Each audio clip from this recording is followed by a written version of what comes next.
Olá, turma.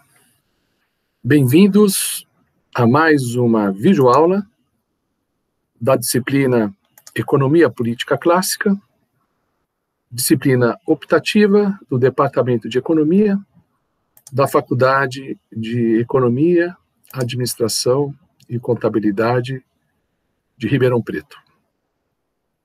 Esta é a nossa 11ª videoaula. Como sempre, em algum momento indicarei uma questão que deve ser respondida e encaminhada no prazo de uma semana. O tema da aula é a obra de Marx de 1848, escrita em coautoria com Friedrich Engels, companheiro intelectual de Marx, intitulada Manifesto do Partido Comunista ou simplesmente Manifesto Comunista. Essa é a última obra de característica histórico-filosófica de Marx. A partir desse texto, deste livro, que consumirá 2 aulas, nós vamos entrar na discussão do Marx economista e vamos orientar o curso na direção da principal obra teórica de Karl Marx, que é o livro O Capital, Das Kapital. Ok? A nossa abordagem em relação a esse livro de Marx e Engels é uma abordagem crítica. Vamos apresentar as principais teses oferecidas neste ensaio, neste escrito de Marx e Engels, mas de uma perspectiva crítica. Vamos nos basear como fonte secundária na orientação de nossa crítica, um maravilhoso livro intitulado Sócrates encontra Marx, que tem como subtítulo O Pai da Filosofia interroga o fundador do comunismo, de um autor americano chamado Peter Kraft. Okay?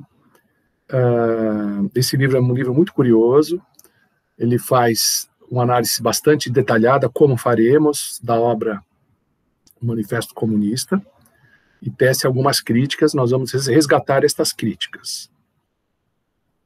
Com relação à obra em si mesmo, eu, particularmente, na biblioteca, eu tenho várias traduções, e o que eu recomendo para vocês é a tradução, como sempre, excelente, oferecida pela editora Boitempo, tá? Manifesto Comunista, de Karl Marx e Friedrich Engels. Essa é a tradução recomendada, portanto.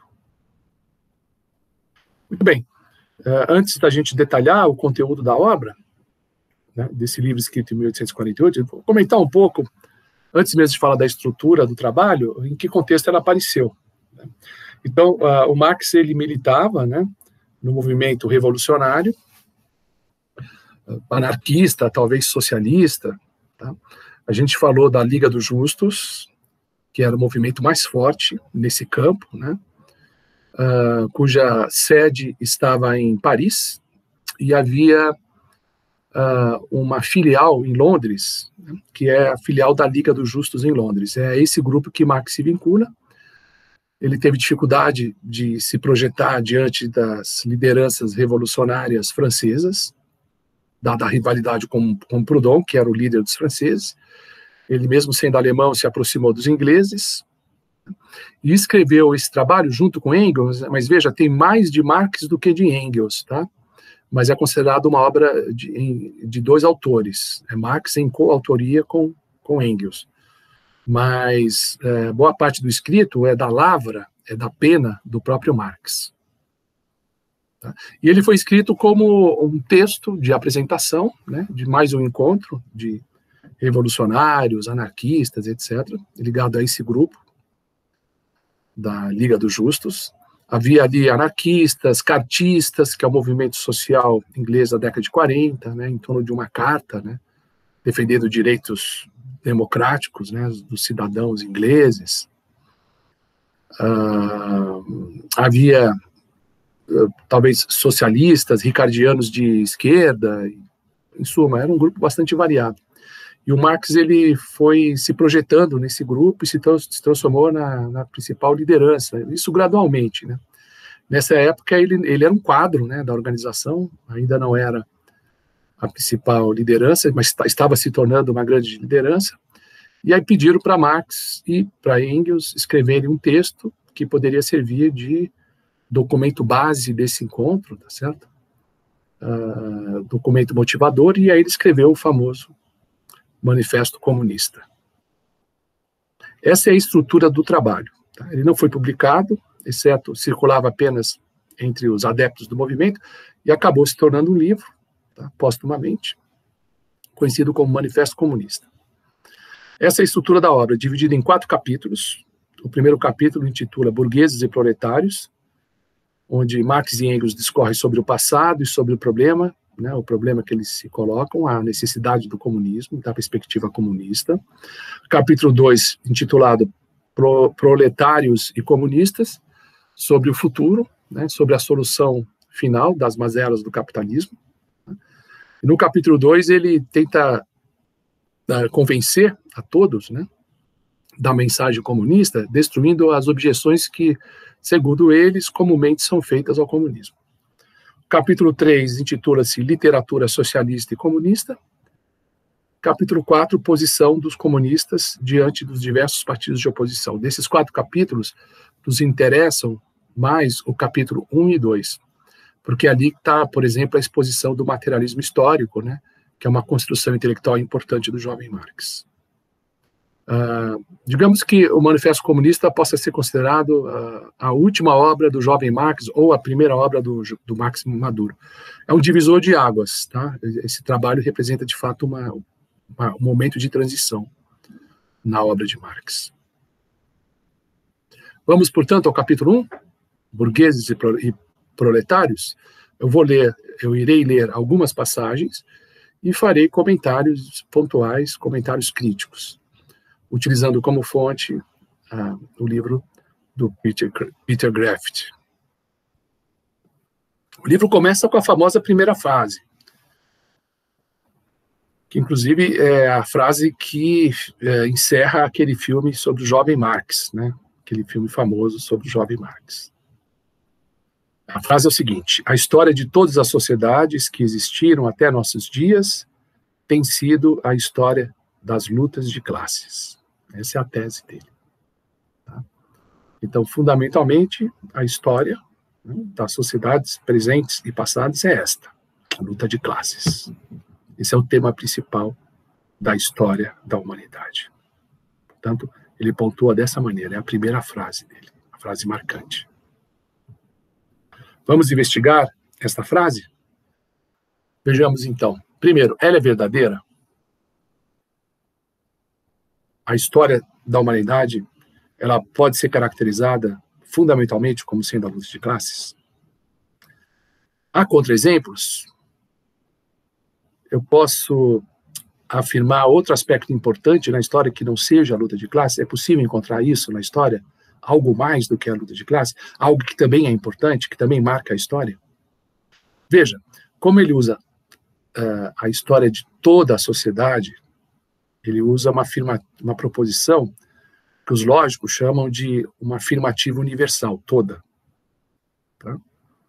Uma afirmação desse tipo, uma afirmação universal como esta, não pode ser provada com base numa proposição afirmativa particular, ou seja, com base num exemplo. Um exemplo não prova essa afirmação. Essa é uma afirmação, de fato, impossível de ser provada. O que ela pode ser é corroborada com os fatos. Né? À medida que se encontra exemplos de luta de classes na história, então a convicção desta tese vai ficando cada vez mais forte. Então não é que a tese é verificada, ela é simplesmente corroborada. Tá?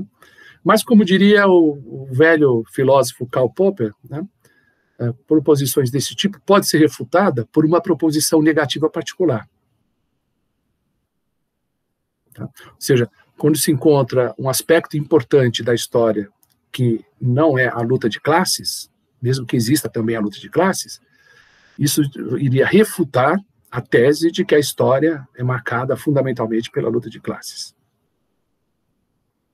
Vamos analisar as classes. Então, primeiro é necessário separar classes de estamentos, né? Em sociedades mais tradicionais, como na Antiguidade, na Idade Média, o que se tem são estamentos sociais, e não exatamente classe. A classe está mais associada às sociedades modernas, ao capitalismo. Mas vamos desconsiderar essa separação entre classe e estamento social. Tá? As classes estão sempre em conflito entre si? Não há situações históricas em que as classes cooperam umas com as outras, por exemplo, contra um inimigo estrangeiro, ou unidas pela religião? Não há momentos em que as classes sociais se unem? Será que as classes estão sempre em conflito entre si? Se o aspecto fundamental da história é o conflito de classes, a gente imagina que as pessoas, né, nos diversos momentos históricos, tenha como questão principal de suas vidas o conflito entre as classes sociais, né? Então, essa tese, ela sugere, né, que a maioria das pessoas, em todas as etapas históricas, esteja preocupada fundamentalmente em suas vidas cotidianas com o conflito de classe. Que o conflito de classe seja um aspecto que marca a vida das pessoas, né? Mas é assim? É assim na sociedade atual? Foi isso em alguma sociedade do passado? Não seria possível exemplo de sociedade em que todos aceitam o sistema de classe? Em que não há contestação do status quo e, portanto, não há conflito? Não é possível imaginar uma situação em que esse conflito de classes não seja sentido por ninguém, portanto, não há propriamente conflito de classe? Então, a história é uma temática muito complexa, certo? Marcada por diversos aspectos, né? É muito forte a tese que resume a história, ou que tenta caracterizá-la, olhando apenas para um aspecto, né? E apontando esse aspecto como sendo o mais fundamental. Isso parece uma visão unilateral, uma visão tendenciosa. Tá? Então, essa primeira frase do Manifesto Comunista, ela em si já é bastante criticável. Vamos continuar, então, a leitura do manifesto. Escreve Marx e Engels: um espectro ronda a Europa, o espectro do comunismo. Todas as potências da velha Europa unem-se numa santa aliança para conjurá-lo. O Papa e o Czar, Metternich e Guizot, os radicais da França e os policiais da Alemanha. O comunismo já é reconhecido como força por todas as potências da Europa. Vejamos o conteúdo desta frase. Ela é verdadeira? Quantos comunistas haviam nessa época? Os comunistas eram vistos como uma força revolucionária que preocupava os políticos, os primeiros ministros, a polícia. Havia essa projeção toda. Na verdade, como eu falei, né, esse evento em que foi escrito o Manifesto Comunista, nesse momento não havia nem um partido comunista, né? Havia uma liga chamada Liga dos Justos, né? Havia um movimento que ainda não tinha se consolidado como partido. E os membros eram poucos, né? Eram algumas poucas dezenas na Inglaterra, outro tanto na França, na própria Alemanha. Era um movimento pequeno ainda incipiente, né? Nascente. Então, ele não tinha essa força que Marx e Engels descrevem nesta sentença do manifesto. Tá? Ele está inflando aqui a força, tá? Ele está projetando uma dimensão que, de fato, o movimento não tinha. Vamos continuar, então. Escrevem os autores. É tempo de os comunistas exporem à face do mundo inteiro seu modo de ver, seus fins e suas tendências, opondo um manifesto do próprio partido, além da do espectro do comunismo. Com este fim, reuniram-se em Londres comunistas de várias nacionalidades e redigiram o manifesto seguinte. Algumas observações. Né? Não foram comunistas de várias nacionalidades que redigiram o manifesto. Foram dois alemães, Marx e Engels. Ele quer se opor a uma certa lenda, né? Está dizendo que é uma lenda, né? Que corre sobre o comunismo, né? E vai tentar opor essa lenda. Então, é típico do jovem Marx, né? Quer dizer, ele vai criar um opositor, ele vai pintar esse opositor, né? Vai funcionar como uma espécie de um espantalho, né, para estabelecer uma espécie de um diálogo mútuo, tá certo? E aí ele vai refutar, né, ok? Interpretações, né, que ele imputa a terceiro. Né? Então ele vai dizer que há um espectro do comunismo, há uma concepção do comunismo que denuncia o comunismo, né? Seriam teses dos detratores do comunismo, e ele vai se opor, né, a essa visão deturpada e crítica do comunismo, que ele não está dialogando com ninguém, ele mesmo está criando essa visão para se posicionar, para fortalecer a perspectiva comunista. Então é o inimigo imaginário de Marx, né, que é um expediente bastante recorrente ao longo da trajetória dele, dessa fase jovem, principalmente. Então, como eu falei agora há pouco, não havia Partido Comunista. Né? E esse manifesto não foi um trabalho coletivo dos comunistas, né? É fruto de um trabalho, de fato, solitário. Na verdade, tem mais Marx do que Engels nesse manifesto. Né? E o manifesto está sintetizando uma série de perspectivas que foram trabalhadas por Marx nesses anos de juventude, inclusive de uma maneira muito mais profunda do que aparece no manifesto. Né? O manifesto não é um livro, não, depois se tornou, é verdade, mas não era um projeto editorial, não era um texto de reflexão filosófica ou científica, né? Era um escrito panfletário de uso político, tá? Digamos assim, político-jornalístico. Né? Então é preciso analisar, né, esse ensaio nessa perspectiva. Tá? É um ensaio que está mais voltado para um impacto retórico, né, que procura ser, acima de tudo, persuasivo, né, que possa unir algumas mentes em torno dessa causa, certo? Não é um trabalho de reflexão, não é um estudo científico. Tá? Mas ele contém, de fato, trabalhos sérios que o jovem Marx desenvolveu nessa época. Por exemplo, algumas teses, né, algumas perspectivas trazidas pelo livro, pelos manuscritos, que depois que não foram publicados, como nós vimos em outra videoaula, mas que se tornou o livro A Ideologia Alemã, e lá estão bem trabalhados, aqui são apresentados de uma maneira jornalística, digamos assim. Vamos a uma nova passagem? Escrevem Marx e Engels. Homem livre e escravo, patrício e plebeu, barão e servo, mestre de corporação e companheiros, em constante oposição, tem vivido numa guerra ininterrupta, ora franca, ora disfarçada. Uma guerra que terminou sempre, ou por uma transformação revolucionária da sociedade inteira, ou pela destruição das duas classes em lutas. Então ele está criando antagonismos, grupos de opositores, né, que ocorrem hoje e que ocorreram no passado. Então, na época de Roma, se tinha lá a oposição entre homem livre e escravo, né, ou entre patrício e plebeu. Na Idade Média, a oposição entre barão e servo, ou entre mestre de corporação e os demais funcionários, né, da manufatura, os chamados companheiros. Né. Então, dizendo que esses grupos estão na história, né, estavam na história em constante oposição, numa guerra ininterrupta. Ora disfarçada, dissimulada, ora franca, aberta. Tá? E que essa guerra termina sempre pela destruição das duas classes em luta, pelo aparecimento de uma nova formação histórica em que emergem duas novas classes antagônicas. Né? Essa tese que tem relação com a perspectiva hegeliana, né, de identificar as polaridades, né, os antagonismos, e entender. No caso de Hegel, ele viu o desenvolvimento do conceito, né, a partir dessa polaridade, a partir desses antagonismos. Né? Haveria uma tensão entre uma posição e a posição contrária, entre uma tese e uma antítese, né? E a solução disso seria uma síntese. Né? A síntese já é um momento de superação, conserva alguns aspectos e superam. A Aufhebung, né? Certo? E a partir daí surge uma nova tensão no novo conceito. Isso no esquema, digamos, no plano da análise do espírito, né, das ideias, né, na filosofia de Hegel, que nós vimos que na ideologia alemã, o Marx ele procura localizar um antagonismo na própria história, que no caso está se referindo às classes sociais, né, interpretar o movimento de transformação histórica a partir da força desse antagonismo. Né, isso estaria impulsionando a sociedade.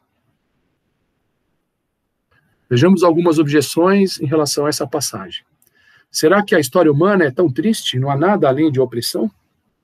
São sempre grupos antagônicos em conflito, um opressor e um oprimido. É assim que a sociedade funciona e funcionou em todas as épocas históricas.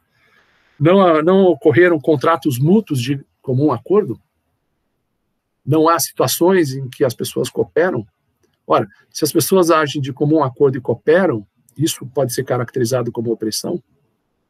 A relação, por exemplo, a relação entre mestre e aprendiz, entre mestre e os chamados companheiros, é sempre essa de opressão? Será que o aprendiz não vê o mestre como um guia, né, como um professor, né, como alguém que o conduz, né, para o crescimento na profissão, né, para a aquisição de competência profissional, né, o domínio das técnicas? Não é possível situações nas oficinas em que o aprendiz se considere feliz na relação com o mestre? Ué, se o aprendiz está muito bem e muito grato com o seu mestre, então não pode se caracterizar isso como uma relação de opressão, né? Ninguém pode ser feliz e oprimido, feliz na relação e ao mesmo tempo oprimido por ela. De fato, há uma visão maquiavélica no Manifesto Comunista. Porque é assim, né? De fato, os homens não agem por caridade o tempo todo. Os homens não agem movidos por sentimentos benevolentes na maioria das vezes, né? Mas eles podem ser caridosos em algum momento, né? Há momentos em que o mestre é generoso com o aprendiz, há momento em que as classes sociais, tá certo, cooperam entre si, né? Em que um membro da classe ajuda o outro, né, é acolhedor, tem compaixão. Né? Então, embora haja momentos de tensão, isso é inegável, tá certo? Né? E o estudo do Marx, na fase madura, vai demonstrar isso, vai documentar amplamente, né? Por exemplo, nas longas notas de rodapé da obra O Capital, onde ele cita os relatórios dos inquéritos, né, estabelecido, por exemplo, na Câmara dos Comuns em Londres, denunciando certos abusos, né, no meio profissional. Não, existe, de fato, diversos conflitos, né, abusos, injustiças, etc., opressões mesmo, que ocorrem na relação entre as classes sociais, mas há outros aspectos também que poderiam ser sublinhados, né? Então, essa descrição, né, de que as pessoas, principalmente as pessoas que estão no alto da hierarquia social, né, são sempre opressoras, é uma visão maquiavélica. Tá? Okay? E mais do que isso, né, parece que os opressores, eles são instrumentos do sistema social, eles não são opressores por livre escolha, né? Eles não têm responsabilidade pessoal por serem opressores, né? O sistema os obriga a serem assim, né? Quer dizer, o comportamento humano é um reflexo, né? Isso vai ficar claro em outras passagens, mas nós já vimos isso no materialismo histórico de Marx. Ele diz que as condições sociais determinam a ação individual, não é isso? A ação, a escolha, a perspectiva individual, a conduta, né? É sobredeterminada, né, pelas próprias instituições sociais, pelo papel que o indivíduo desempenha. Então isso tira de cada um a responsabilidade pessoal. Ele não é opressor porque ele quer, porque o papel dele como capitalista é ser opressor. Vamos a uma reflexão, antes de citar uma nova passagem do manifesto, vamos a uma reflexão sobre essa defesa que Marx faz do comunismo. O que seria o comunismo? Pode ser uma espécie de religião, né? Pode ser uma doutrina milenar, uma doutrina de natureza espiritual, certo? Que induzem, né, que atrai as pessoas para uma causa, certo? Ou pode ser uma análise científica, pode ser resultado da própria ciência. Sem dúvida, Marx gostava dessa perspectiva, né? Ele se via como cientista social e ele entendia o comunismo como sendo um resultado da análise científica, inclusive um resultado empírico. Em muitas passagens, inclusive Marx, que era um grande historiador, sem dúvida, né? Isso é nítido na obra do jovem Marx, e principalmente na fase do Marx maduro, né? O cuidado que ele tem com o registro histórico, né? Muitas vezes, quando Marx trabalha como cientista, se vê como cientista, ele parece muito preocupado com essas aplicações, com esses casos, com esses estudos de caso, tá? E ele dá a entender, né, no manifesto, que a perspectiva comunista é empírica, né? Ora, mas a ciência não é só análise empírica, tem também os conceitos, né, as fórmulas, as demonstrações lógicas, né? Não fica muito claro o método científico de Marx no manifesto, como é que ele combina o lado abstrato com o lado empírico da ciência. Tá? Mas certamente a ciência tem um aspecto empírico e tem um aspecto abstrato teórico. Né? Bom, como Marx acredita estar fazendo ciência, vem a velha questão do filósofo Karl Popper, que é o seguinte, né? Como que ela poderia ser refutada? Né? Toda proposição de natureza científica para Popper tem que ser passível, pelo menos passível, né, de experimentos refutadores. Então a pergunta que se coloca é, se o esquema de Marx pretende ser uma ciência, se o comunismo é uma ciência, como a crença nele poderia ser refutada? O que poderia abalar a crença no comunismo? Okay? Marx identificava o científico, né, com o racional. O que não é científico não é racional, o que é racional é científico. Né? Isso remete a Hegel, o real é racional, né? E a ciência procura identificar o racional na realidade, a realidade que muitas vezes não se apresenta, né, totalmente desenvolvida como uma construção racional. Mas a ideia é que ela caminha em direção a uma forma racional. Então, Marx vê a ciência como um procedimento que descreve uma realidade racional, né, e que utiliza de uma estrutura racional de pensamento. Né. Portanto, pode-se fazer um questionamento, né, ao esquema de Marx, utilizando a própria racionalidade. Vamos a ele, portanto. Pode-se imaginar alguma relação social que não seja opressiva? Tá? Então, é o teste popperiano. Então, como o esquema vai ser submetido a um possível caso refutador, então que ele tem que imaginar o que seria um experimento refutador.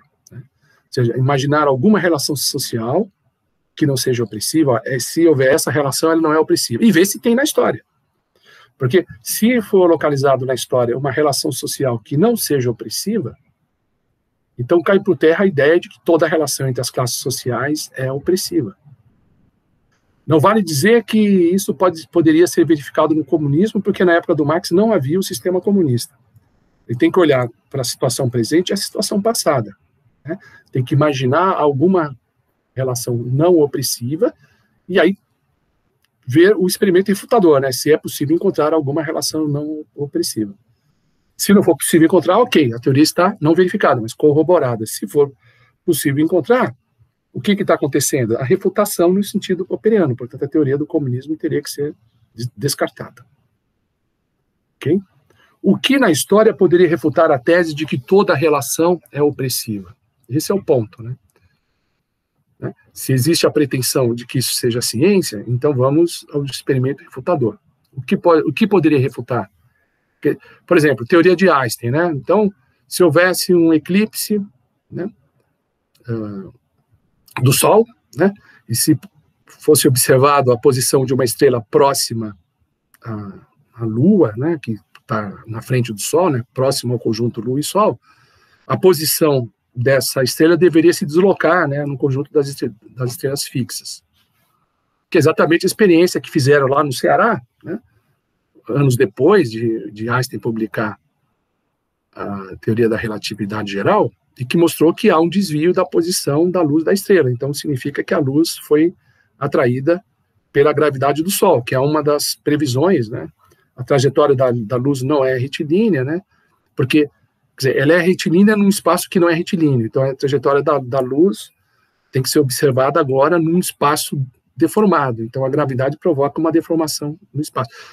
Se não provocasse uma deformação no espaço, né, se a imensa massa do Sol não tivesse esse efeito, a teoria de Einstein estaria refutada. É claro que a refutação não é uma coisa tão simples, mas aí os que ainda acreditam na teoria do Einstein ia ter que explicar uma coisa que dificilmente seria enquadrada, tá certo? Na base teórica oferecida pela teoria da relatividade. Então precisa do exemplo refutador, né? Qual é o exemplo refutador do comunismo associado a essa tese de Marx? Tá? O que na história pode refutar a tese de que toda relação é opressiva? Né? O que é opressivo? Né? Tudo que é não comunista é opressivo? Não se pode definir isso. Que apenas o comunismo não seria opressivo, porque ele está falando da história, o que tem sido a história, olhando para trás e para o presente, não para o futuro. Não se fala em história olhando para o futuro, né? Então, olhando para o passado, ele teria que ter critérios do que é opressivo e do que seria não opressivo, que não fica claro no manifesto. Como se pode definir opressivo além de não comunista? Tá? Opressivo poderia ser uma sociedade que suprime os direitos naturais da pessoa. Bom, esse critério não seria aceito por Marx, porque Marx não acredita em direitos naturais. Ele acha que os direitos do iluminismo, né, da Revolução Francesa, né, da independência, da Carta de Independência dos Estados Unidos, são só os direitos dos burgueses. Todo homem tem direito à vida, à liberdade, tem direito a ir e vir. É todo burguês que eles estão falando, porque não existe direitos universais, direitos naturais da pessoa. Então, não adianta definir opressivo, né, como supressão de direitos naturais, porque não existem esses direitos para Marx. Tá? Então, fazendo questionamentos desse tipo, né, chega-se à conclusão que para Marx, né, o conceito de opressão é um a priori, né, ok? Não é algo construído a partir da observação, tá? Uma perspectiva não científica. Tá? Então, opressão é um a priori, opressão significa não comunista. Mas não se identifica o que é opressivo ou não opressivo na história. Isso não fica claro no manifesto.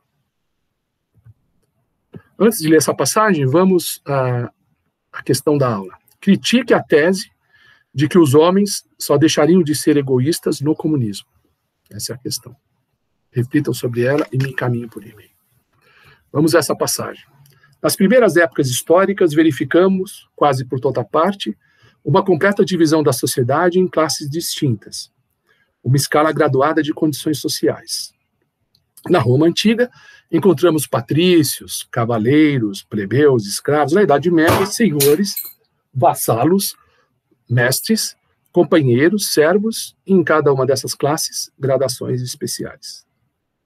A sociedade burguesa moderna, que brotou das ruínas da sociedade feudal, não aboliu os antagonismos de classe, não fez senão substituir novas classes, novas condições de opressão, novas formas de luta, as que existiram no passado.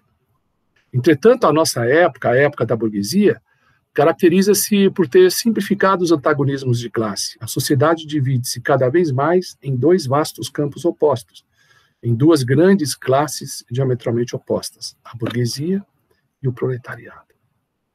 Vamos refletir sobre esta longa passagem. Bom, então, ele compara, né, as eras passadas, as épocas passadas, com a época presente.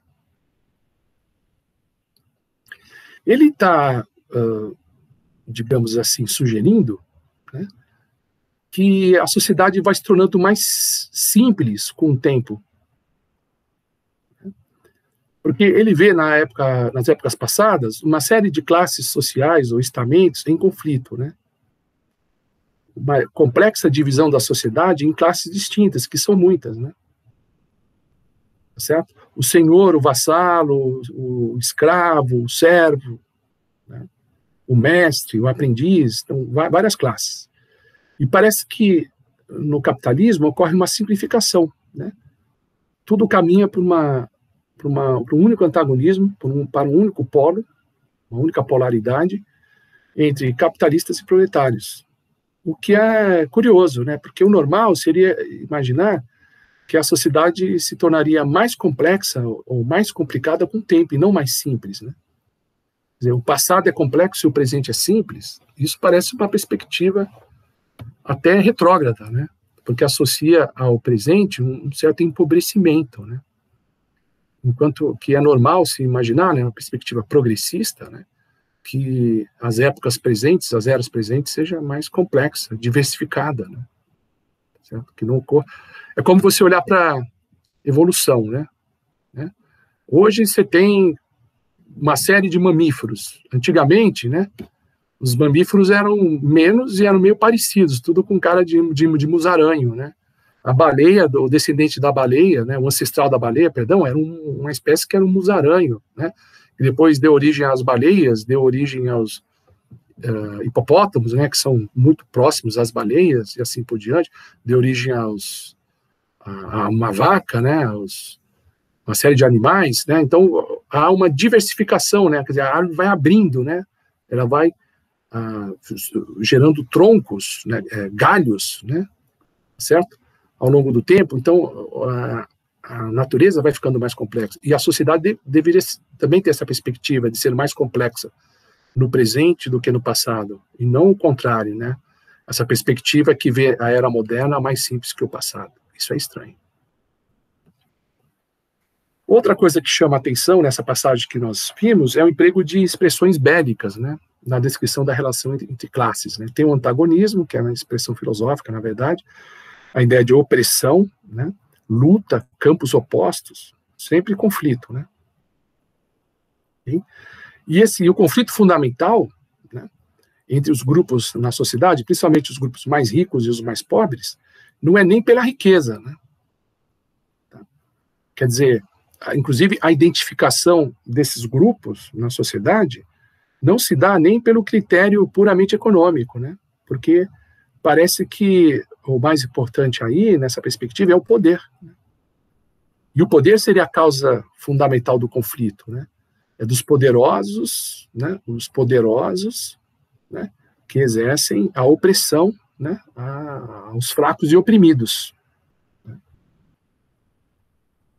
E é interessante, e os poderosos agem assim de uma maneira unida, né? Quer dizer, não se examina, né, o conflito interno nas classes consideradas, o conflito interno nas classes dominantes, e o conflito nas classes populares, nas classes oprimidas, né? Parece que para exercer a opressão, né, ou para serem oprimidas, as classes sociais elas agem de uma maneira unida, né? De uma maneira única, certo? Quer dizer, nessa simplificação, né, da visão histórica, não se leva em conta o complexo, né, de pequenos conflitos que existem, inclusive no interior dos grupos sociais e também das classes sociais. Uma outra coisa é que a perspectiva de Marx, que aparece no manifesto, mas que já está presente no materialismo histórico, né, nos textos, né, desde a crítica à filosofia do direito de Hegel, né, o auge está exatamente nos manuscritos que vão dar origem à obra A Ideologia Alemã, né, onde o jovem Marx constrói, né, uma robusta interpretação da história, chamada de materialismo histórico, ou materialismo dialético. Tá? Ali tem a tese de que é reafirmada no manifesto, de que a história precisa de um motor, né, algo que move, algo que leva à transformação.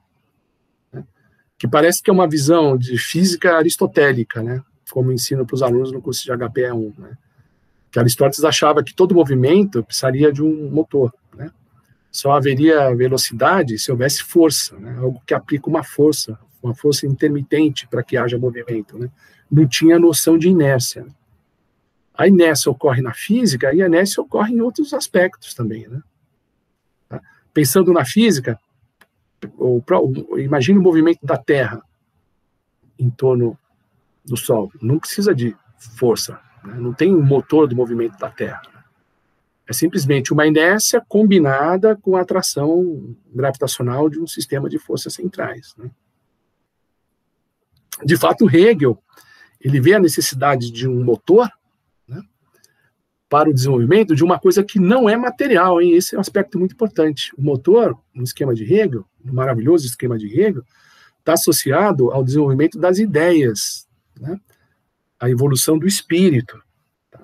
Então, as ideias, né, a cadeia de conceitos ou categorias, a maneira como os conceitos se desdobram, né, a partir dos antagonismos, isso precisa de um motor. Tá? Que é o próprio antagonismo, são as próprias polaridades. Né? Quer dizer, todo conceito apresenta na sua definição o contrário dele, né?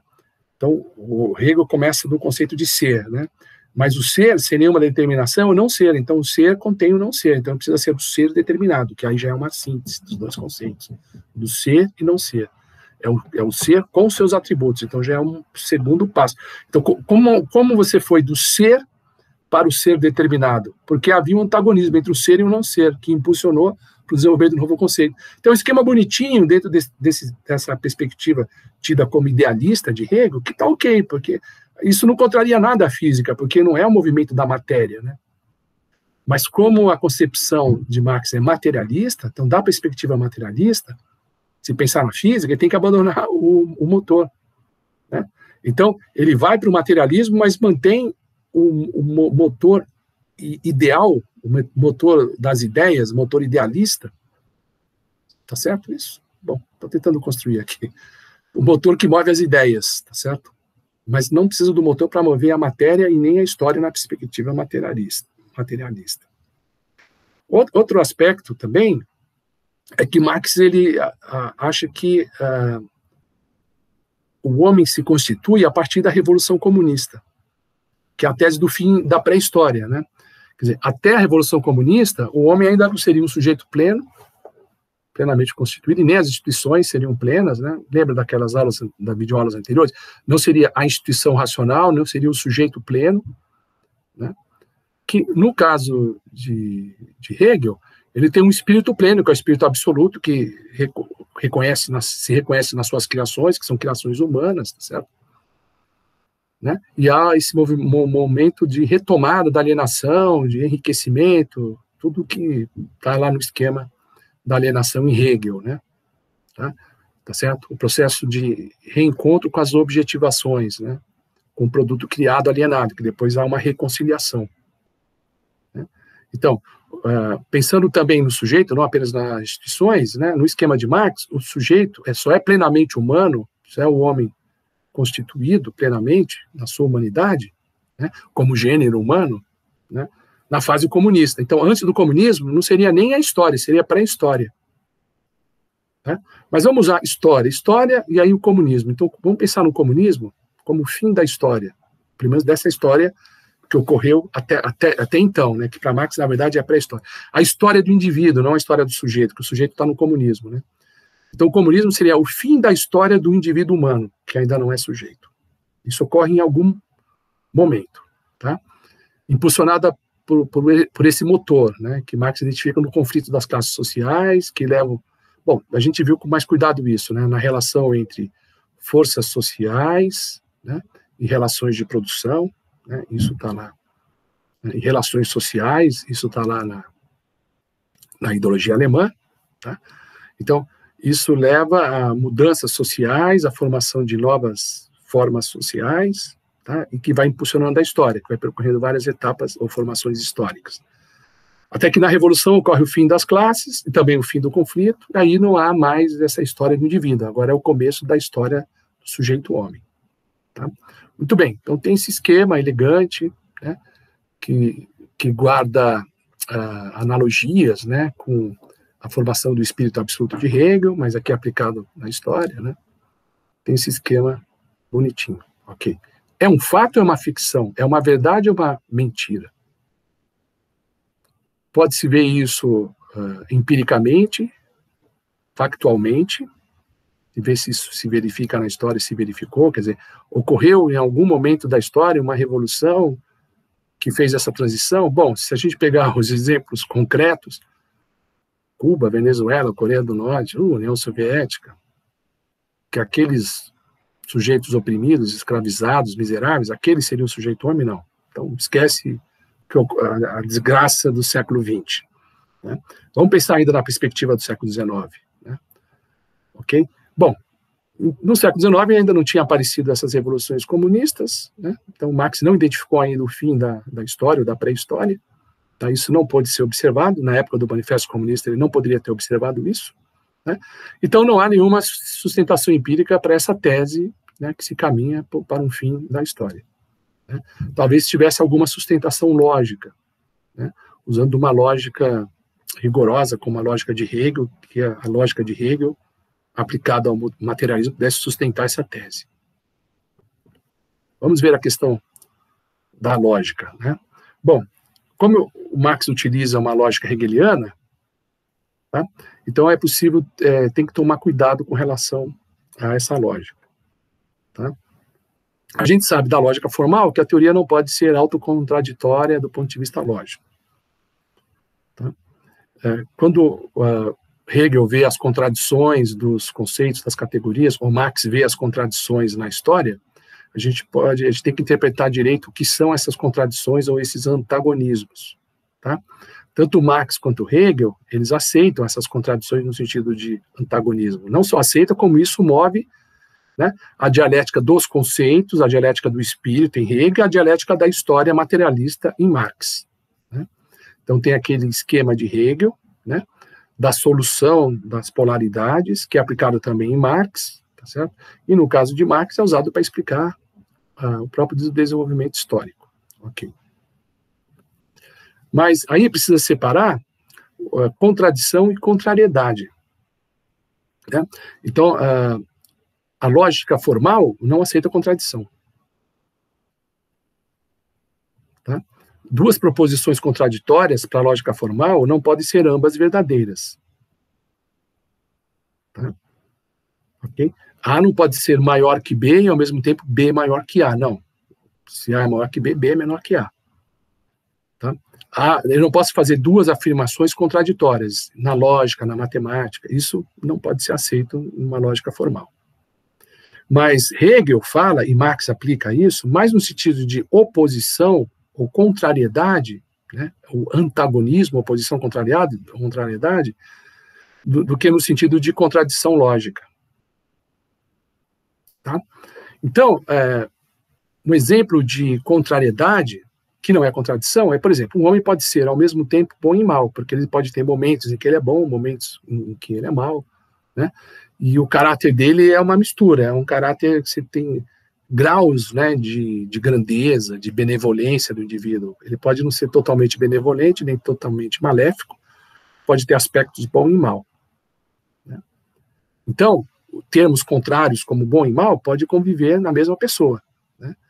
Isso não significa uma contradição lógica, simplesmente aí se identifica na pessoa um antagonismo, né, uma contrariedade, uma oposição. Então, é esse tipo de oposição que falam Hegel na filosofia e Marx no seu materialismo histórico. Então, a teoria de Marx procura não ter nenhuma contradição lógica, a teoria em si. Ele não pode fazer uma afirmação e depois fazer uma afirmação contrária numa outra passagem da obra. Ele tem que ser coerente, né? Então, se ele define a taxa de mais-valia, por exemplo, né, como a relação entre a mais-valia e o capital variável, ele não pode depois definir mais-valia como a relação entre mais-valia e o capital total, né, porque aí seria a contradição, porque o capital total é o capital constante mais o capital variável. Então, numa proposição, ele incluiu o capital constante na definição e na outra ele não incluiu. Então, essa definição de um conceito marxiano simples, como a taxa de mais-valia, que nós vamos ver esse conceito numa outra parte do curso, seria uma falha lógica, né, uma contradição lógica. Não, Marx procurou não cometer, né, a contradição lógica, embora alguns críticos procurem encontrar em alguma passagem do Capital uma contradição lógica, que seria uma espécie de uma pequena fissura ou rachadura no sistema dele. Mas o Marx não aceitaria contradição lógica nesse sentido, né? E nem o Hegel, né, com todo o rigor do sistema dele, né, que ele criou um sistema com uma estrutura, um método rigoroso, tá certo? Não aceitaria esse tipo de contradição lógica. Mas o que eles aceitam é a ideia de contrariedades ou de oposições ou de antagonismo que ocorre no objeto, quer seja o espírito ou a própria matéria. Tá? o que nós estamos dizendo é que não pode ter contradição lógica no argumento de Marx. Né? Quer dizer, o crítico que localizar uma contradição lógica no argumento de Marx estará refutando, né, a construção dele. O Marx não vai se defender dessa refutação, dizendo, não, mas eu admito a contradição. Tá? Não, ele admite o antagonismo, a contrariedade, mas não a contradição lógica. Então, podemos fazer um argumento puramente lógico na tentativa de questionar algumas passagens do manifesto e do esquema de Marx e Engels. Vejamos, então, algumas possíveis contradições lógicas no argumento de Marx. Vamos a uma tese. Né? O conflito somente pode cessar quando todas as classes sociais forem eliminadas. Vamos pegar esta tese que aparece no manifesto. Então, ele diz que com a revolução ocorre o fim da classe, o fim do conflito, ocorre uma mudança de ideias, ocorre uma conversão, o surgimento de um novo homem, né? Que é o homem constituído, que é o sujeito, que deixa de ser apenas indivíduo. Né? Há uma mudança da natureza humana na revolução. A pergunta que se coloca é, se ele admite que a natureza humana é maleável, que ela possa ser alterada, por que ela não poderia mudar antes da revolução? Em parte, Marx acredita que isso não seria possível porque a natureza humana é determinada pela condição social, né? É sobredeterminada. Né? Os papéis sociais, as instituições, né? O sistema de crenças que determina a própria natureza humana. E que a revolução ela poderia minar, né, esse sistema, propor um outro, e aí, nesse outro arcabouço, digamos assim, nasceria um outro homem. Ora, mas por que não pode haver mudanças institucionais que levam a mudanças do indivíduo antes da revolução? A questão ela se mantém. Tá? E remete à pergunta, qual a natureza dos homens de cada classe social? Como os homens se definem, né? Os homens das diferentes classes, né? Eles se definem só pela classe a que ele pertence, quer dizer, a condição de ser bom ou de ser mau é a classe. Numa classe tem todos os homens bons, numa outra classe todos os homens maus? Não. Aí seria um determinismo social absurdo, que nem Marx aceitaria. Mas se pode dizer que há certo determinismo social. Né? Quando ele simplifica a sociedade nessa divisão entre burgueses e proletários, ele não está preocupado com os burgueses benevolentes ou com os proletários maus. Né? Ele tende a colocar no campo dos burgueses os maus e nos proletários os bons. Mas assim, nem totalmente mal, nem totalmente bom. Né? Quer dizer, o sistema faz com que eles sejam assim. Né? Mas ele pinta no capitalismo, vocês vão ver no curso, quando a gente estiver analisando o Capital, que o capitalismo é uma espécie de uma alma, tá? É uma espécie de uma entidade, de um espírito malvado que vaga pelo mundo. E o Marx usa várias analogias, né, ou figuras de linguagem nesse sentido. É claro que tem o Marx escritor, né, tem o estilo literário dele, né, mas eu vou comentar isso em uma outra parte do curso, né. Eu vou ter que me segurar e não entrar muito nessa parte literária, né. Parece que o capitalismo está associado a homens egoístas. Ele sempre criticou, né, os burgueses como sendo egoístas. Né. Pega o livro, o artigo A Questão Judaica, depois virou livro, né. Ou mesmo em Engels, né, o esboço da crítica da economia política. Tem muita diatribe moral, tem um julgamento muito moralista desses caras. Aliás, os que se opunham a Marx, né, por exemplo, no campo dos franceses, a turma do Proudhon, acusava, da perspectiva de Marx, de ser uma perspectiva moralista, e ele não gostava disso. Mas parece que tem uma carga moralista aí. Né? Os homens são egoístas no capitalismo e seriam bonzinhos no comunismo. Parece que é isso. Né? Ora, se ele está admitindo que a natureza humana é mutável, que eles podem deixar de ser bons, de ser maus e se tornarem bons, por que isso não pode ocorrer antes da Revolução? Aí você fala, mas os homens são determinados pela situação social. Mas aí cai no determinismo social, né? Que também é uma posição bastante questionável. Haveria esse determinismo em Marx? Então são as estruturas sociais que são egoístas, elas que produzem homens egoístas? Bom, o homem ele pode agir independentemente da condição social, né? As estruturas sociais não determinam a forma como cada um age, né? Porque você está dizendo que o homem não tem consciência, não tem liberdade, não tem capacidade de de discernimento, de ponderação, né, fica muito submisso às estruturas sociais. Não parece isso? Por exemplo, Thomas More, né, o grande pensador social, né, ele vai dizer que há situações, né, numa sociedade perversa em que alguns indivíduos têm comportamento ético. Pensa, por exemplo, na época do nazismo, não tinha bons alemães, né? Schindler, né? Oskar Schindler, né? Do filme A Lista de Schindler, que salvou aqueles judeus, era um bom alemão, né? Inclusive alguns generais, né, da Wehrmacht, que foram inclusive afastados por Hitler, que se opuseram, né, à política de Hitler. Houve muita gente ali que protestou, que não quis, né? O próprio Conde Stauffenberg, que participou do atentado, a conversão dele foi um pouco tardia, tudo bem, ele tinha uma carga de antissemitismo, mas, bom, tem caras lá melhores que outros, né? Tinha, mesmo num ambiente sem vergonha daquele, tá certo? Tinha pessoas boas e honradas, né? Alguns fugiram, outras foram presos, né? Foram mandados para campos de concentração, mesmo sendo alemães, né? Porque tinha um comportamento ético. Então, mesmo numa sociedade sem vergonha dessa, você pode ter pessoas boas, né? Então, não se pode exagerar nessa tese, que é um dos pilares do materialismo histórico, de que os homens sejam determinados pelas estruturas sociais, né? Isso não é científico. Não se pode exagerar na tese de que as ideias sejam determinadas pela classe social. Veja a própria situação do Marx. Ele não era um revolucionário, mas ele era o quê? Um burguês, casado com a filha do barão, né, Barão Westphalen, né, filho de um advogado muito influente, né, em Trèveris, pai dele, que se converteu ao protestantismo, ao luteranismo, né, uma família burguesa, morava numa bela casa. Hoje é um museu lá, quem for lá para aquela região da colônia pode visitar. Hoje é uma bela casa onde ele morou. Um burguesão, sempre foi, né? Mesmo nos anos miseráveis em Londres, né, o que ele queria era se mudar para um bairro melhor em Londres, ter uma casa melhor, que inclusive ele conseguiu, né, depois. Né? Bom, mas isso é uma história que eu vou contar depois. Tá? Então, como é que o Marx burguês pôde ter ideias revolucionárias? Né? Porque ele se rebelou contra a condição burguesa, tá certo? Então, ele mesmo, né, é um exemplo da livre capacidade, da livre escolha dos homens, da livre capacidade de determinar o destino de cada um. Tá? Os homens, de fato, são capazes de pensamento livre. Né? O pensamento livre e criativo, quer dizer, o pensamento não é apenas efeito de condições sociais. Né? A riqueza, sim, né, é efeito da condição social, né?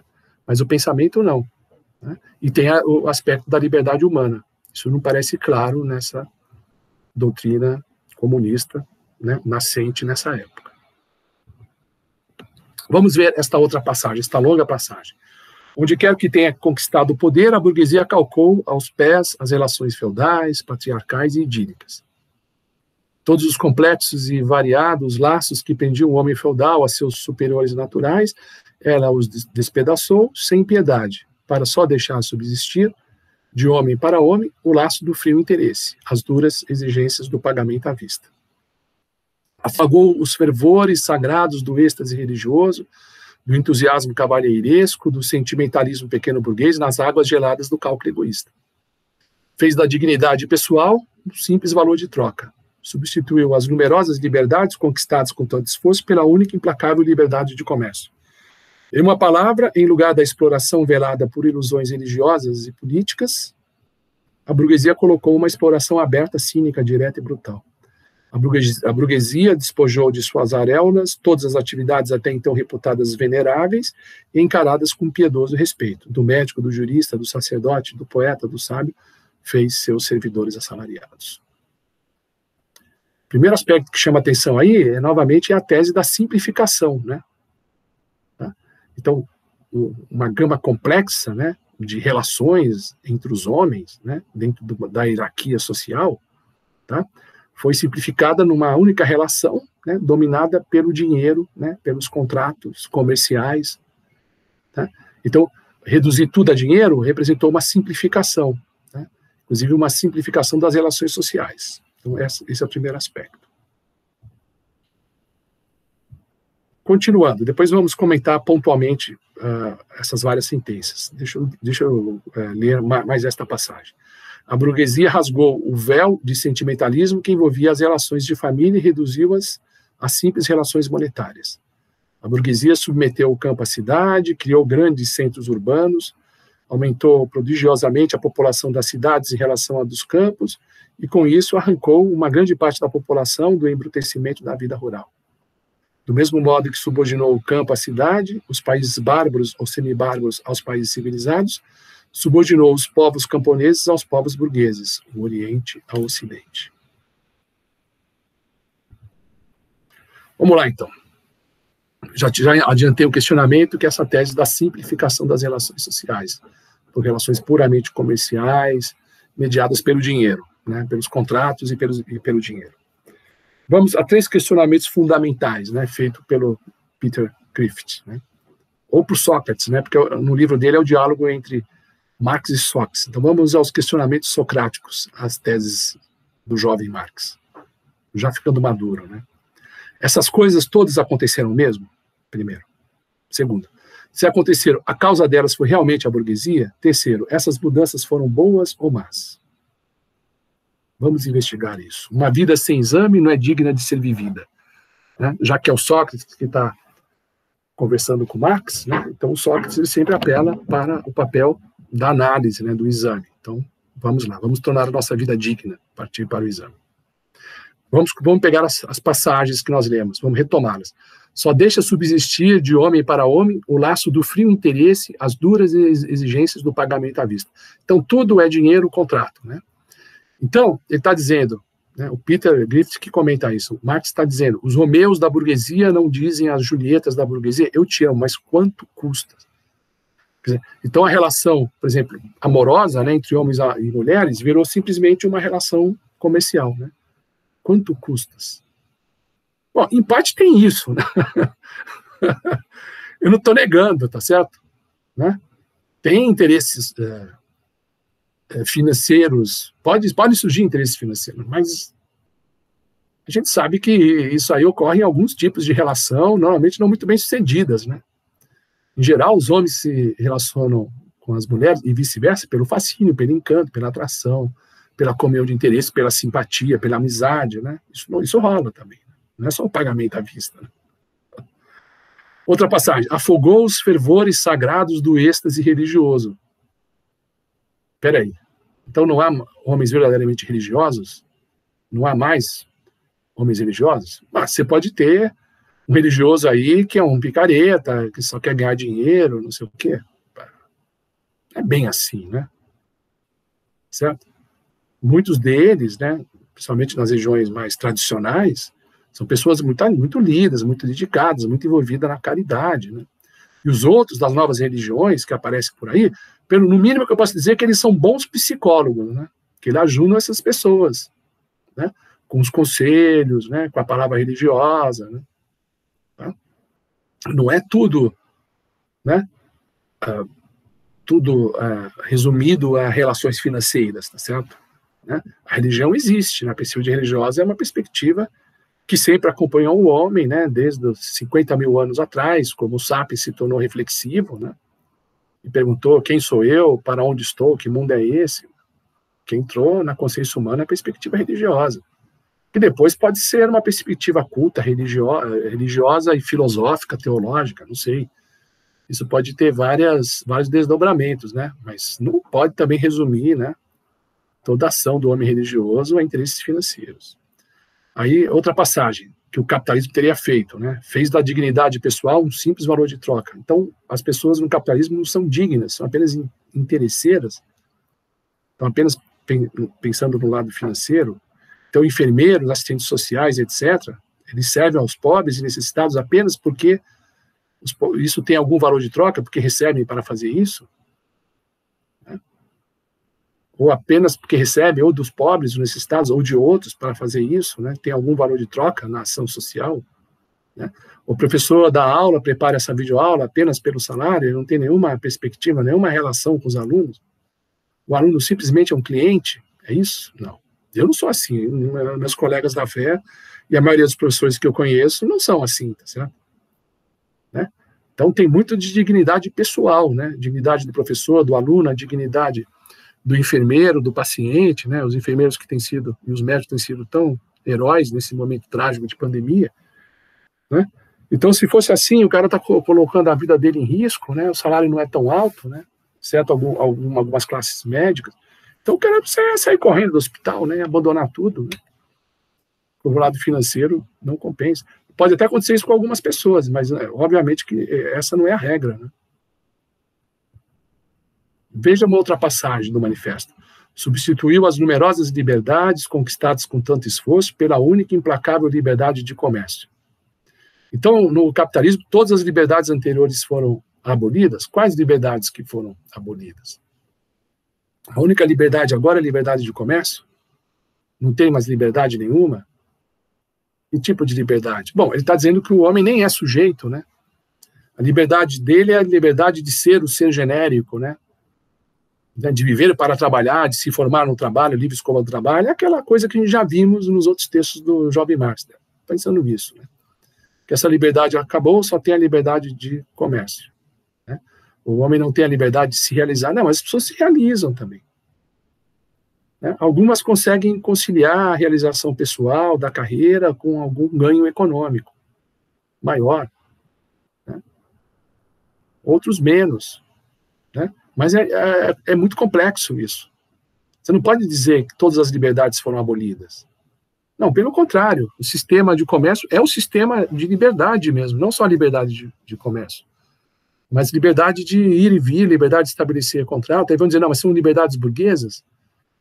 Bom, aí a gente continua essa história, né? Aí tem pano para manga aí para debater isso, né? Vamos lá, outra passagem. Do médico, do jurista, do sacerdote, do poeta, do sábio, fez seus servidores assalariados. Então todo mundo é servidor do capital. O capitalismo tirou dos médicos o amor pela saúde, dos juristas o amor pela lei, dos sacerdotes o amor a Deus, dos poetas o amor pela beleza, dos cientistas o amor pela verdade. Agora todo mundo ama apenas o dinheiro, ama apenas seu salário. É isso? Não, não é isso. Não é isso, tanto que os profissionais que são orientados apenas pelo salário, em geral, se tornam maus profissionais, né? O cara pode até ter uma renda boa em função da competência profissional, né? Mas por ser competente e dedicado, mas ele não tinha a perspectiva dele apenas em relação à possibilidade de ganhos financeiros, né? Porque isso não funciona dessa forma, né? Olha outra passagem. A burguesia rasgou o véu de sentimentalismo que envolvia as relações de família e reduziu-as a simples relações monetárias. Não, peraí. Relações de família sem afeto, sem sentimento, sem amor? Não. Não dá para acreditar que os jovens Marx e Engels tenham sido capazes de escrever isso.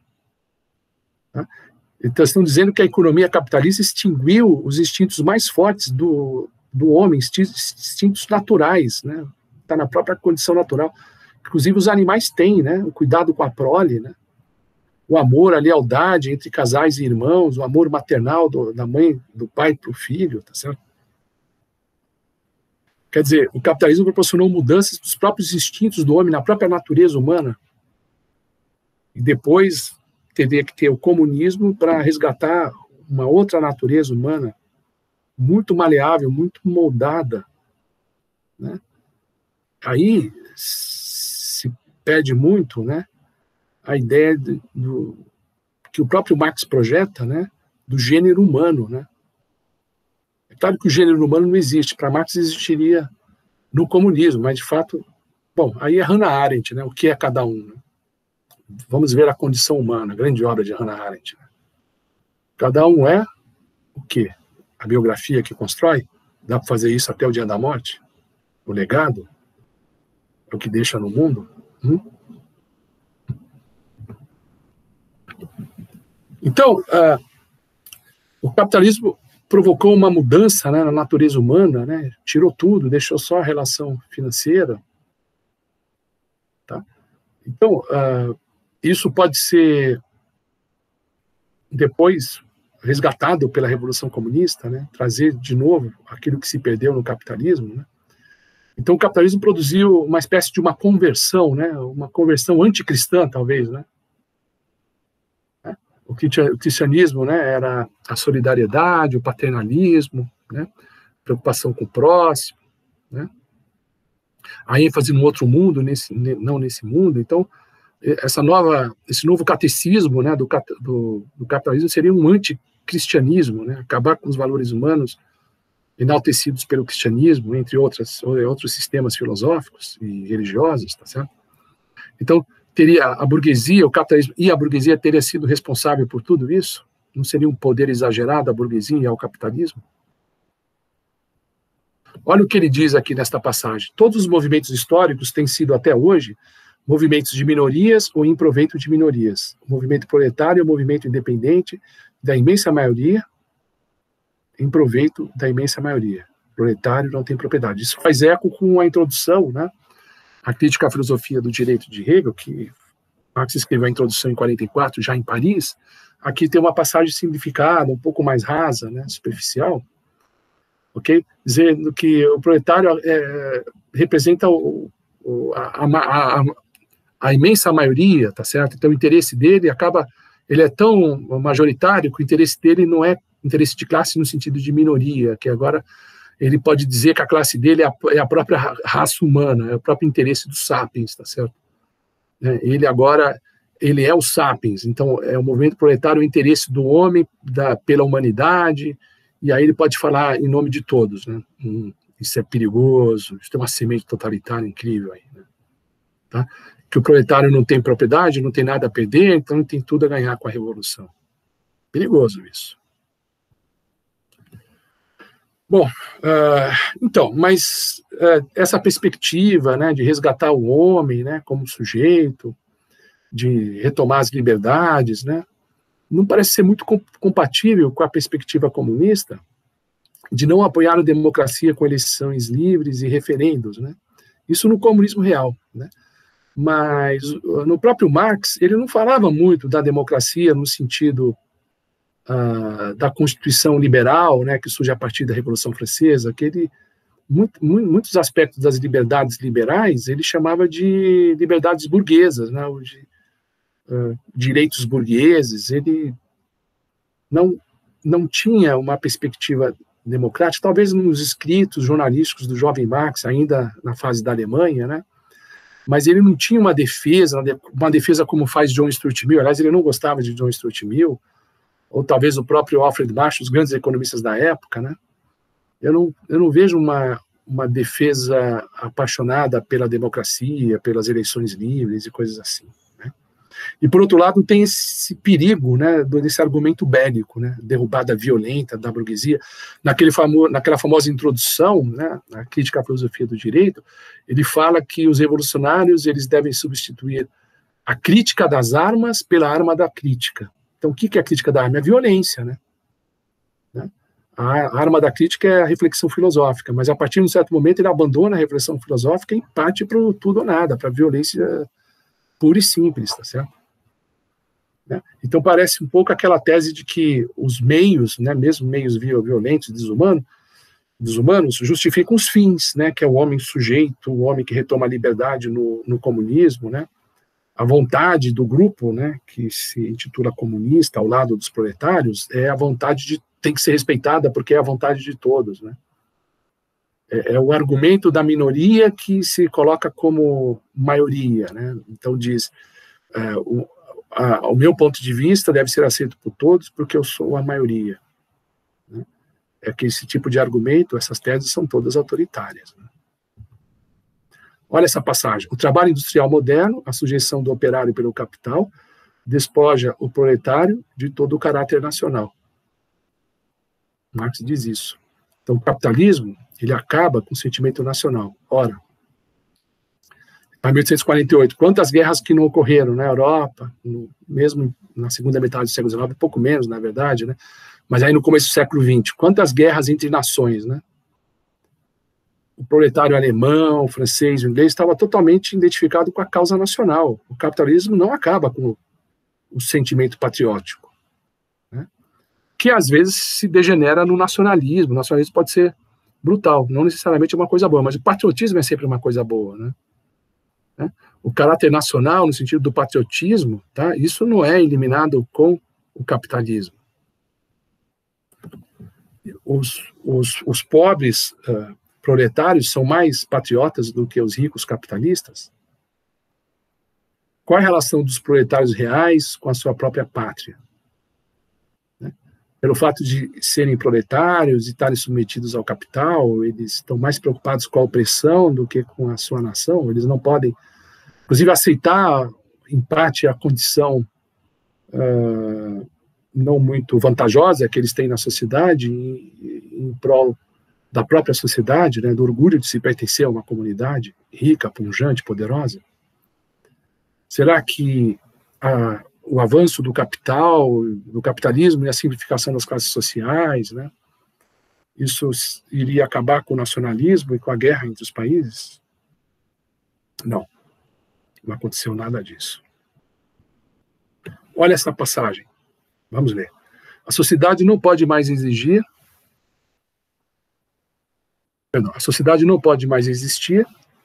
sob sua dominação, né, dominação da burguesia. A condição essencial da existência e da supremacia da classe burguesa é a acumulação da riqueza nas mãos dos particulares, a formação e o crescimento do capital. A condição de existência do capital é o trabalho assalariado. Este baseia-se exclusivamente na concorrência dos operários entre si.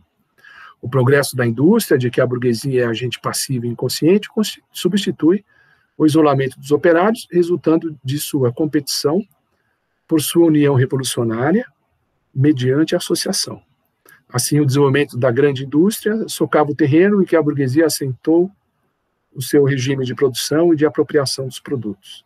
A burguesia produz, sobretudo, seus próprios coveiros. Sua queda e a vitória do proletariado são igualmente inevitáveis.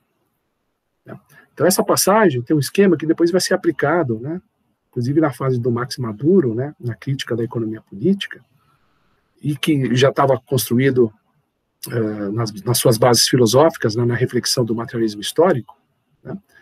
Então a ideia, bom, primeiro a definição do capitalismo, né, tá certo? Que é a ideia de capital e de trabalho assalariado, né, o capital que contrata, o chamado capital variável, que é o trabalho assalariado, combinando com o capital fixo, e o capital que quer sugar, né, esse trabalho vivo, né, da força de trabalho e transformar isso em mais-valia. Ok, isso vai ser usado na fase do Marx economista, né, que há concorrência entre os operários, na disputa pelos empregos, ok. Tá certo? Olha só, diz que a burguesia é agente passivo e inconsciente. Então a ideia também do sujeito sobredeterminado, né, age sob o impulso do sistema, né, não age pela própria liberdade, né. E aí, a ideia de que os operários, né, comprimidos nas fábricas, né, e aí o desenvolvimento da tecnologia comprime, né, aglomera cada vez mais os operários nas unidades fabris, e isso vai desenvolvendo um sentimento de classe, a união revolucionária deles. Tá? Então, a burguesia, ao concentrar a renda, a unir os proletários no chão de fábrica, ela desenvolve, né, ela torna mais gritante o antagonismo social, né, e ela ajuda, né, a propagar o sentimento de classe. Então, ela cria, no seu próprio desenvolvimento, a burguesia cria, no próprio desenvolvimento do capitalismo, a burguesia cria as bases para a revolução. Essa é a tese. Então, tem um mecanismo como o capitalismo funciona, e o que levará do capitalismo à revolução é o comunismo, né? Então, é assim que opera a máquina da história social. E o que o Marx está querendo nesse panfleto jornalístico, nesse panfleto partidário, né? De que é persuadir as pessoas a atuarem dessa maneira. Para quê? Para fazer a máquina funcionar? Não, mas a máquina funciona pelas leis da história, não é isso? Então, é aquele tema que nós já vimos, né, nas reflexões do Aron, né? Então, se há um determinismo, né, que leva à revolução, então por que precisa de uma teoria que oriente os agentes, ou os proletários, na direção da ação revolucionária, né? O Peter Cliff comenta, né, quer dizer, alguém já escreveu para persuadir as partes de uma máquina a fazer o trabalho que deve realizar por necessidade mecânica? Tá? Então, se há uma ideia de necessidade, na analogia com Marx, ou mesmo na analogia biológica, que também era usada por Marx, então por que precisa de uma causa para a revolução, de uma causa ideológica para a revolução? Qual é o papel do trabalho intelectual de Marx? Ok? E outra, quando Marx escreve, isso não é um ato de livre escolha dele, né? Escrever sobre essa situação social, isso não é sobredeterminado, né? Qual é o efeito, o propósito, né, desse texto, né, dessa denúncia? Né? É antecipar uma ocorrência histórica que virá, ou orientar as pessoas para agirem no sentido de agilizarem, né, a transformação histórica? Talvez isso, né? O pensamento aproxima o real do racional, né? Nós vimos isso no esquema do jovem Marx, né, nos livros filosóficos anteriores. Em parte, a resposta a essa questão ela é reforçada no capítulo 2, né, onde ele deixa muito claro que essa concepção comunista é científica, né? Ele fala assim, ó, as concepções teóricas do comunismo não se baseiam de modo algum em ideias ou princípios inventados ou descobertos por tal ou qual reformador do mundo. São apenas a expressão geral das condições reais de uma luta de classes existente, de um movimento histórico que se desenvolveu sob os nossos olhos. Então, ele está dizendo que a própria perspectiva comunista, né, que ele está desenvolvendo nesse texto, né, não é um ato criativo, né, de dois escritores que se debruçaram sobre a temática e escreveram essa obra muito, muito, muito boa do ponto de vista retórico, tá certo? Ele está dizendo que aquilo foi fruto, tá certo, das condições históricas, né? É como um líder religioso que escreve um livro sagrado, mas não vem da cabeça genial dele, mas ele foi ditado por Deus, tem inspiração divina, como se Deus pudesse pegar na caneta ou na pena e escrever a obra por si mesmo, né? Tá? Como se o trabalho de Marx fosse psicografado por algum espírito aí da história, né, que baixou nele, sei lá. Tá? Bom, então terminando essa videoaula, então é interessante que podemos retomar, inclusive, a tese de doutorado do Marx, né, onde analisou Demócrito e Epicuro, né, e o Demócrito dizia que a matéria pode controlar até a maneira como o cérebro pensa, né, porque no final são partículas colidindo com o organismo, tá certo? A ideia de que tudo tem causas necessárias e materiais, né, e que isso poderia se aplicar também aos pensamentos, talvez Marx tivesse aí, nesse materialismo, né, uma perspectiva no sentido do materialismo dos pré-socráticos, né, que a matéria determina o pensamento, ou aqui no caso a matéria seria a condição social objetiva determina o pensamento. Tá bom? Então, ficamos por aqui. Eu acho que já é suficiente o que dissemos nesta videoaula. E até uma próxima, então. Até mais.